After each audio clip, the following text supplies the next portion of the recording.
Assalamualaikum warahmatullahi wabarakatuh. Perkenalkan, nama saya Salma Nica, saya dari kelas 10A6. Di sini saya akan memaparkan materi saya yang berjudulkan Elemen-elemen Konstitusi Pancasila. Tapi sebelum itu, apa sih definisi dari Pancasila itu?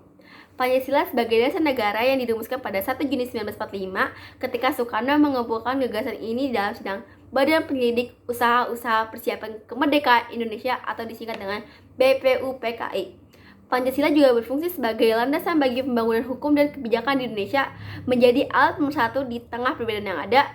Dengan demikian, Pancasila tidak hanya sebagai ideologi negara, tapi juga menjadi falsafah hidup yang diharapkan dapat membantu bangsa Indonesia menjadi keadilan, kesejahteraan, dan persatuan. Pancasila melambangkan 5 landasan perilaku yang mulia. 1.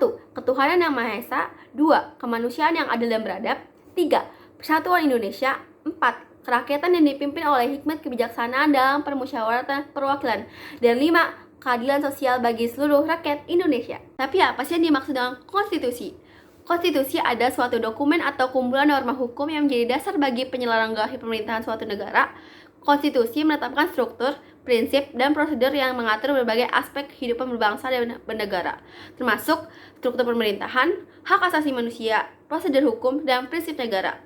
Konstitusi dapat bersifat tertulis, seperti Undang-Undang Dasar 1945 di Indonesia, atau tidak tertulis yang lebih bersifat konvensional dan berasal dari praktik hukum yang telah berlangsung. Konstitusi berfungsi sebagai pedoman bagi semua aktivitas pemerintahan dan melindungi hak-hak warga negara. Selanjutnya kita ke topik utama kita, yaitu elemen-elemen konstitusi dalam Pancasila.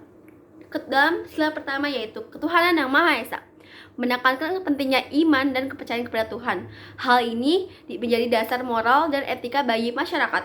Dalam konteks hukum, prinsip ini mendasari pengaturan dan mengenai kebebasan beragama dan toleransi antar umat beragama di Indonesia. Sila kedua, kemanusiaan yang adil dan beradab, menegaskan bahwa setiap manusia memiliki hak yang sama dan harus diperlakukan dengan adil.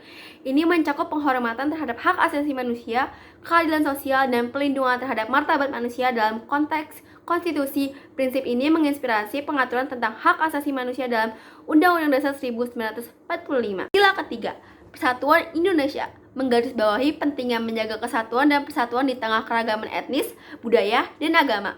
Elemen ini mendorong semangat nasionalisme dan solidaritas antar warga negara.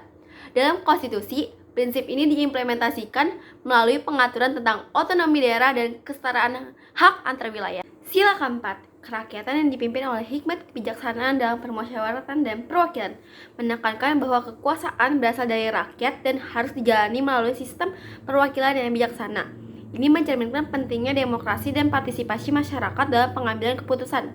Dalam Undang-Undang Dasar 1945, prinsip ini terwujud dalam pemilihan umum dan lembaga legislatif. Sila kelima, keadilan sosial bagi seluruh rakyat Indonesia, menekankan perlunya pemerataan kesejahteraan dan keadilan dalam aspek ekonomi, sosial, dan politik. Hal ini berupaya mengatasi ketimpangan dan meningkatkan kesejahteraan masyarakat. Dalam konstitusi, prinsip ini diimplementasikan melalui berbagai kebijakan ekonomi dan sosial yang bertujuan untuk menciptakan kesejahteraan bagi seluruh rakyat. Jadi kesimpulannya apa sih? Elemen-elemen konstitusi dalam Pancasila mencerminkan nilai-nilai fundamental yang menjadi dasar kehidupan berbangsa dan bernegara di Indonesia. Dengan demikian, Pancasila tidak hanya berfungsi sebagai dasar negara, tetapi juga sebagai pedoman moral dan etika yang mengarahkan pembangunan dan kehidupan masyarakat Indonesia menuju keadilan, kesejahteraan, dan persatuan. Sekian materi yang saya jelaskan. Saya harap materi yang saya akan jelaskan ini akan bermanfaat untuk semua orang. Wassalamualaikum warahmatullahi wabarakatuh.